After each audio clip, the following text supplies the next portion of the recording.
First, Lieutenant Colonel James H. Harvey III, born in Montclair, New Jersey, high school in Pennsylvania before being drafted into the U.S. Army Air Corps in 1943 as an engineer. After cadet training, he graduated from the Tuskegee Flight Program in 1944, where he received his wings and was commissioned as second lieutenant. Completed his combat training in South Carolina in 1945 and joined the famed 332nd Fighter Group. Upon assignment to the 99th Fighter Squadron in 1949, he was stationed way up north of Tokyo in Misawa Air Base in Japan, became the first African-American jet fighter pilot to engage in combat in the Korean War. Colonel Harvey flew 140 missions in Korea. After the war, he was an instructor pilot, a test pilot, a safety officer, and a command pilot. He served as the operations officer in the 71st Fighter Interceptor Squadron, flying the F-102 Delta Dagger. Harvey retired as a lieutenant colonel in 1965 after serving 22 years of honorable service in the Army Air Corps and the United States Air Force. In 2007, he was awarded the Congressional Gold Medal along with his fellow Tuskegee Airmen, and today he lives in Denver, Colorado. Help me welcome Lieutenant Colonel Harvey.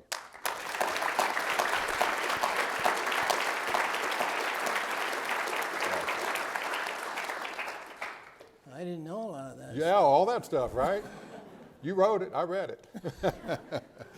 Captain Royce Williams, Navy pilot, involved in perhaps the longest aerial dogfight in U.S. military history. He grew up in South Dakota and joined the Navy in 1943, flying in a multitude of aircraft: Corsairs, Crusaders, Phantoms, Skyhawks, and Panthers. It was in an F-9F-5 that he shot down 4 Russian MiG-15s in a single sortie. 4 in a half an hour.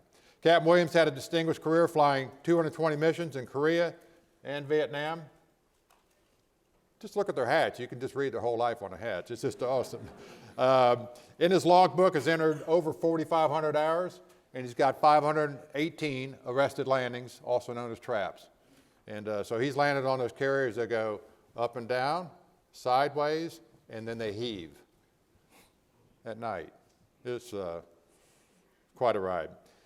He had one hairy landing at about 200 miles an hour on the Oriskany he's going to tell us about, and he's got several years of sea time. He commanded VF-33 and was an Air Wing commander, a CAG, on USS Kitty Hawk and the commanding officer of USS El Dorado. He did an exchange tour with the Air Force at Nellis Air Force Base in Nevada, and he graduated from the Command and Staff College, detailed other officers at the Bureau of Personnel. He made an around-the-world deployment on the nuclear-powered USS Enterprise. As a senior captain, he served as Chief of Staff in the Western Pacific. His awards include the Silver Star, 2 Distinguished Flying Crosses, the Medal of Valor, and 11 Air Medals. He served for 37 years, retiring in 1980. Today, he lives in Escondido, California. A warm welcome for Captain Williams.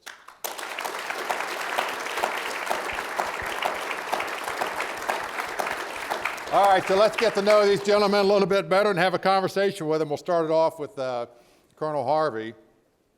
And I must say, you were an impressive student athlete in Mountaintop, Pennsylvania, president of your class, anchor of the tumbling team, valedictorian, captain of the basketball team. You lived your early life with a lot of confidence, and at age 19, you tried unsuccessfully to enlist in the Army Air Corps, but 3 months later, you were drafted.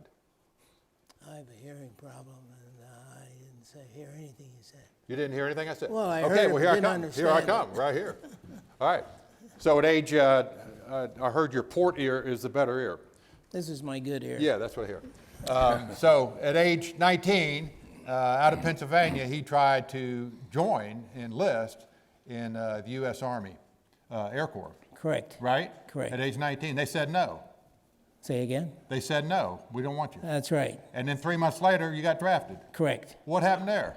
Well, I went to the Army there. Yeah? Yeah, not the Air Corps. Yeah? No, General Hap Arnold did not want anyone in his Army Air Corps that matched my color. So it was a mismatch in color, and then 3 months later, 90 days later, you're drafted into the service. Right. At age 19. Correct. Yeah.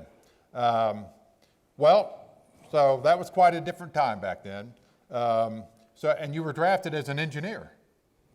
Yes. Okay, so my question is now, how did you go, what made you want to aviate, and what made you think you had the right stuff? Okay, I was in my yard one day, and this flight of P-40s flew over in formation. And I looked up and I said, oh, I'd like to do that one day. And that was it. Pretty decisive, pretty confident. I don't know if it was the tumbling or the school or the basketball, but yeah, and you had brothers and sisters, right? You had brothers and sisters? Yes, I had one brother, and I still have two sisters. But after I was born, my mother was told she couldn't have any more children, period. However, I had a brother show up 9 years later, so there's a big gap between myself and my brother. All right, all right. Well, Colonel, you flew the P-40 Warhawk, the P-47 Thunderbolt, P-51 Mustang, all propeller driven. Right. Right? In short order, you were flying the Army Air Corps' first operational jet, the P-80 Shooting Star, in Korea. And on October 16, 1950, you and your three wingmen flew a bomber escort mission, struck an enemy encampment near Seoul, and you were awarded the Distinguished Flying Cross Yes. and Air Medal for that particular mission. Congratulations for that. But I want to know, what do you remember about the Yongsan Korea strike, and why was it successful? Why was it so good? I'm sorry. So you were a bomber escort in Seoul, Korea, and you had a successful destruction of the enemy encampment right there on that Yongsan strike with flying the P-80. Why was that a good strike? What was good about it? What was important about it? Well, the Army was pinned down, and they needed assistance. They just couldn't take care of all the enemy themselves. So they got a hold of me and my three wingmen, and we had just been on a bombing run in North Korea. We dropped our bombs on our target, naturally, and then we still had a full load of 50 caliber ammunition, all of us. So we got this call saying the Army was pinned down in this particular location, down in the mountains in South Korea, down in the Pusan area. And okay, I said, yes, we can handle it. So we dropped down below the clouds, through the valleys, found the target, emptied our guns, pulled up on top of the clouds, headed back to Japan. And landed, and about a week later, we got a message from the commander that was pinned down with his troops, and he thanked us for our work, and he said we killed about 1,500 of the enemy. So, mission accomplished. Mission accomplished. That's a pretty mean close air support, right? Yeah, and it's continues to this day. The strategy and the tactics of men and women on the ground supported by aviation, just because of the speed and the integration and so forth. I was in a squadron myself in Japan in the mid-90s, and they were called the Dam Busters. And I got over there, and I knew it was going to be the greatest squadron ever. But I couldn't figure out why they were the Dam Busters. But it turns out, 6 months after your strike, that squadron, VA 195, struck the Hwashan Dam in Korea and breached it with torpedoes. And the designer of that A-4 Sky Raider airplane designed it right after you joined the service on the back of an envelope in a hotel in D.C. named the Shoreham. Right here, on that envelope. There it is. That's an A4, and it could carry everything. So that's pretty interesting. So what I want to know, Colonel, is, how did it feel in that era to be flying jets when everything else, including your training, was all the prop jobs? If you fly a jet, you'll understand. There's nothing like it. You can keep your props. Okay. All right, so it's sort of the need for speed. Is that what you're saying? There you go. There you go. Fighter pilots love speed. Okay, got to have speed. All right, that's awesome. Well, thank you very much. And Captain Williams, great again to see you. And I'm going to get a little blood flow going here in the port knee. On November 18th, 1952, you were a rare individual flying 7 years into a Cold War with the Soviet Union and 2 years in a hot war with Korea. You flew a successful strike in the morning off USS Oriskany in the Sea of Japan onto a target north of the Korean-Russian line. Came back, had a ham sandwich, had lunch, and debriefed and rebriefed, right? Right. So when you did that, and they sent you and 3 others out for a different mission, instead of a strike mission, kind of an air-to-air mission, a combat air patrol mission, and you were to stay out over the water in your cap, and 4 of you, and was it just another sort of, I won't say routine mission, but was there any intel that said that you were going to see some enemy airplane or some bogeys or anything like that? The intel was that the Russians don't fly over water. Oh. So it looked like it was going to be a routine combat air patrol,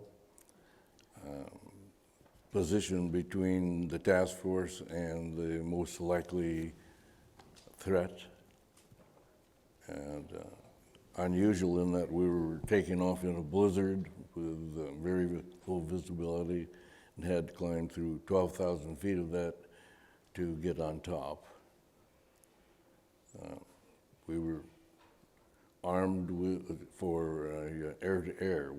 We weren't carrying air-to-ground weapons, so we were set for whatever.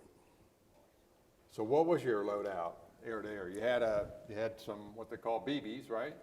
Yeah, that's right. This is before air-to-air missiles. You know, these were 20 millimeter cannons. So a cannon in the nose. That's pretty good loadout. So you were going to get in to use that. It's not radar guided or anything. It's you got to see it to kill it, right? We were fortunate in that we had a very good weapon system. We had radar ranging and gyro tracking to give us the solution. Oh. So we would use an indicator on the windshield well, the solution was as you would pull more G's or the target, then it would automatically come up with a solution about where to point the guns so that your bullet arrives same time the target. Right. So you're pulling lead, and Oh yes. That's pretty awesome. 70-something years ago, right? 52, 48, 68, yeah. It was basically the only advantage we had over the MiG. Other than that, all the maneuverability and so forth. And they had bigger weapons. They had 23 millimeter and 37 millimeter. 37, the big, yeah. So this is awesome. So, all right, so you set up your cap orbit. There's 4 of you. You know, you're mostly looking at fuel. You're out over the water. The odds are that the Russians, they don't do the over water flying. Probably they didn't have any immersion suits or wetsuits or poopy suits, whatever they call them. So they're going to stay over land. That's what you're thinking. Suddenly, your lead has a fuel pump failure, and with section integrity, he and his wingmen go back over, as Chief McDonald says, the bird farm, right? So, they go back over the carrier, ship with lots of birds. And so they go there, and now you're down to 2, right? Correct. And you buster through the weather, and you see contrails, you see vapor up in the air, convection trail, way up there at 50,000 feet. And so you know it's the intel was maybe not so accurate, and there's going to be some engagement, and you start it, and you take down the first MiG-15 out of there's 7 of them in the air, and then your wingman, Lieutenant Rowlands, follows the stricken, I should say, MiG-15 down through the clouds, and you lose him, and you're flying solo now, right? Yes. You're flying by yourself. And 6 more MiGs. 6 more MiG. Okay, so I question 6 MiGs against 1, and Started at 7. 7 and 1. You already took care of one of them. First I was under attack from them, and as they went by, I reversed and got right on their tail end airplane and in a short burst, and he fell out of formation. And so, okay, now one there's down, 6. 1 down, 6 to go, right? Yes. And it's just you by yourself now. It's not. That's right. Yeah. And so mostly in training, those kind of odds, it's just time to go home and come back another day, right? But so my question to you is, did you think about aborting that particular mission, or instead is how many MiGs can I take out with my 20 millimeter can? I gave it a little thought. I was engaged and there was no way out. Normally, air-to-air combat, the mission lasts from a few seconds to a very few minutes. And this one lasted 35 minutes, the longest one I've ever heard of. 35 minutes. Yeah. Of engagement. It's unheard of. And really, you know, during that time and picking up the Russians while we're sort of at war with the Koreans and with the intel from NSA and so forth, but that's an awesome insight on the weapon system and being able to see that solution. I think American technology, even back then, you could really see that that was the advantage inside the airplane. That probably still holds true today, you know, in some of the newer airplanes and how they're computerized and a heads-up display now that goes, no longer is it embedded in the windscreen, but it flies around with your head. You know, and now you can shoot a guy, you know, shoot another airplane. You don't have to anymore get on their tail so much. You could shoot it over your shoulder. That's pretty cool. All right. Colonel Harvey, I'm coming back over. Back to I saw your hat this morning. It says Top Gun on it, which is it's a Navy term, and I want to know more about that. It says first Top Gun, P-47 winter, 1949. That's pretty awesome. So I did some training at Top Gun in my career, and usually I was the grape. I talked about, you know, getting behind somebody. That means you're at the 6 o'clock position, right? And you don't ever want anybody at your 6 o'clock position, as Captain Williams can attest to.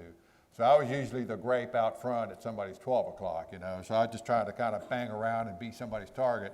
But I know what it's about. But you and Lieutenant Stewart and Lieutenant Temple, you three, for 2 weeks in a P-47, were out in Nevada Right. at the first ever Top Gun competition Correct. against superior airplanes, Right. P-51 Mustangs, P-82 twin Mustangs, Right. as if the Mustang wasn't good enough. They made a twin Mustang. Right. How could you do that? And so how did you led from start to finish? That's correct. You beat them. Right. How? We were good. We were good. Does this man exude confidence or what? I mean, But we're still fighting that battle you know, today. yeah. Yes. Well, tell us about that. So I know they sort of lost the big trophy, the 3-foot-tall trophy. They lost it for about 50 years. Yeah. Right? But it's out there 55 now. to be 55 years? Right. Where is it now? Up at Wright Pat? At the It's museum? at Wright Pat, yes. It's on display finally. However, when it was found, a lady by the name of Zellie Orr from the Atlanta area, she made it her mission to find it. She found it in 5 days at Wright-Patterson Air Force Base Museum storage area. So she went to Wright Pat, she saw the trophy. She says, why isn't this on display? They said, we get a lot of items in, we can't display everything, and this item will never be on display. Well, it is on display. Nice. 55 years in hiding. 55, yeah.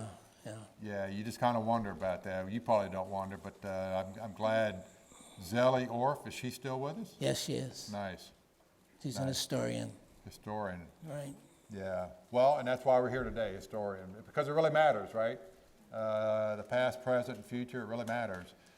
On those competitions, which is now called William Tell out there, they are the most competitive, the best flyers. And for you three to be in those same airplanes, it must have fit you like a glove. I mean, it just, you knew the airplane, you could smell it, feel it, knew it, and everything. So you did what did Chief McDonald call the dive bombing, the chicken hawk, right? So you did some chicken hawk maneuvers, you did some strafing, you did some air-to-air gunnery. What was Yes. it? Yeah, all the events, right? Right, we did aerial gunnery at 12,000 feet, aerial gunnery at 20,000 feet, dive bombing, skip bombing, rocket firing, and panel strafing. And we led from start to finish. What is skip bombing? Skip bombing, you come in very low to the ground, your propeller clearing the ground by about a foot. That's good. And when you release your bombs, you're so low it doesn't have a chance to nose over yet, so it skips through the target. We had a perfect score, 6 for 6. Skip bombing, I love it. Yeah, that's pretty, and strafing too. So, and what'd you shoot, like air-to-air gunnery? You shoot a banner? I'm sorry. What'd you shoot? Oh, yes, it was a banner. It was pulled by a Canberra, to be exact, Oh. and about 900 feet of cable. And each target is marked for the particular group. Ours was 332nd. And each pilot has his own bullets. They're dipped in wax. They will take 3 colors, red, green, yellow. They're dipped in that color wax, assigned to a certain pilot. And when it goes through the air, it heats up. And when it goes through the target, it leaves residue around the hole. So that's how they can tell whose bullet goes to the target, right? Okay. That's pretty awesome.